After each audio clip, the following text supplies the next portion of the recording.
আসসালামু আলাইকুম সবাইকে। শ্রাবণীজ ভিলেজ ফুড থেকে সকলকে স্বাগতম জানাচ্ছি। আশা করছি আল্লাহর অশেষ রহমতে সবাই অনেক অনেক ভালো আছেন। সামনে তো ঈদ, তাই এই ঈদকে কেন্দ্র করেই বানিয়ে ফেললাম একটা মজাদার ঈদ স্পেশাল ডেজার্ট আইটেম নওয়াবী সেমাই। এটা বানানো যেমন সহজ আর খেতেও হয় অসম্ভব রকমের মজা। তাহলে চলুন আর দেরি না করে শুরু করি। তার জন্য প্রথমেই সেমাই ও বাদাম লাগবে।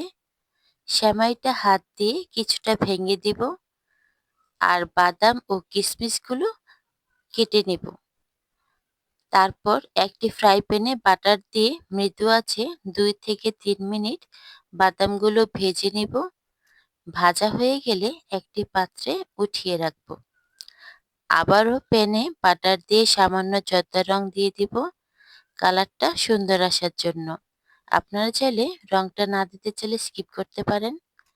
এবার সেমাইগুলো চুলায় অল্প আঁচে ভেজে নেব। 3 থেকে 4 মিনিট ভাজার পর হাফ কাপ চিনি দিয়ে দিব।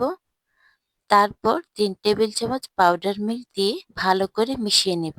যাতে পুড়ে না যায় তাই অল্প আঁচে ধৈর্য ধরে 7 থেকে 8 মিনিট নেড়েচেড়ে মিশিয়ে নিয়ে নামিয়ে ফেলব। তারপর একটি পাত্রে সমান করে একটি লেয়ার বিছিয়ে দিব আর এর উপরে দেওয়ার জন্য একটা ক্রিম বানিয়ে নেব। তার জন্য একটা কড়াইতে 1 লিটার দুধ ঢেলে নেব। অন্য একটি বাটিতে অল্প দুধের মধ্যে কিছু উপকরণ মিশিয়ে নেব। 1 চামচ কর্নফ্লাওয়ার ও কাস্টার্ড পাউডার 2 টেবিল চামচ দিয়ে দিব। তবে আপনাদের কাছে যদি কাস্টার্ড পাউডার না থাকে তাহলে হাফ কাপ কর্নফ্লাওয়ার দিলেও চলবে। এটাই দুধটাকে একেবারে ঘন করে ফেলবেন।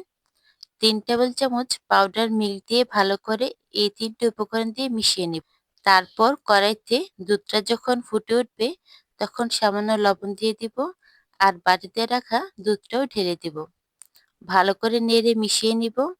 মিষ্টির জন্য এখানে চিনিও দিতে পারেন, তবে আমি এখানে কনডেন্স মিল্ক পরিমাণ মতো দিয়ে দিয়েছি। আর একটু স্বাদ বৃদ্ধি হওয়ার জন্য এখানে হাফ কাপ ডিম ঢেলে দিব। দুধটা কষাতে কষাতে যখন অর্ধেক হয়ে যাবে তখন কেওড়া জল আধা চা চামচ দিয়ে দিব। আপনারা চাইলে ভ্যানিলা বা এলাচি পাউডার যেকোনো একটা ফ্লেভারের জন্য ব্যবহার করতে পারেন। দুধটা ঘন হয়ে এলে এই ভাজা সেমাইয়ের উপর কিছুটা গরম অবস্থায় ঢেলে নিতে হবে। এতে করে নিচের সেমাইটা সিদ্ধ হয়ে নরম হয়ে যাবে আর উপরে বাকি ভাজা সেমাইটা বিছিয়ে দিব। দেখুন সুন্দর দুটি সেমাইয়ের লেয়ার হয়েছে আর মাঝখানে মজাদার ক্রিমটা। এই পর্যায়ে উপরে ভাজা বাদামগুলো ছড়িয়ে দিব। এই তো আমাদের নওয়াবী সেমাইয়ের একেবারে ফাইনাল লুক। এখন সেমাইটা র‍্যাপিং করে নরমাল ফ্রিজে 4 থেকে 5 ঘন্টার জন্য রেখে দেব। সম্ভব হলে সারা রাত রেখে দিলে খেতে আরো বেশি মজা লাগে। 5 ঘন্টা পর ফ্রিজ থেকে নামিয়ে নিলাম। সবকিছু সুন্দরভাবে একেবারে সেট হয়ে গেছে। এই সেমাইটা খেতে উপরে ক্রাঞ্চি আর ভেতরে ক্রিমি দেওয়া সেমাইটা খেতে আরো বেশি দুর্দান্ত হয়। একেবারে মুখে দিতেই মিলিয়ে যায়। আশা করছি আসছে ঈদে এই সেমাইটা বানিয়ে খাবেন, আপনাদের কাছেও অনেক ভালো লাগবে। আমার রেসিপিটি ভালো লেগে থাকলে প্লিজ একটি লাইক দিয়ে দিবেন।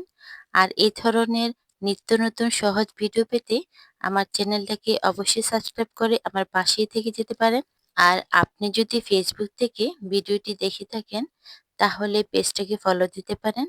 সবাইকে ঈদের অগ্রিম শুভেচ্ছা। আসসালামু আলাইকুম। আল্লাহ হাফেজ।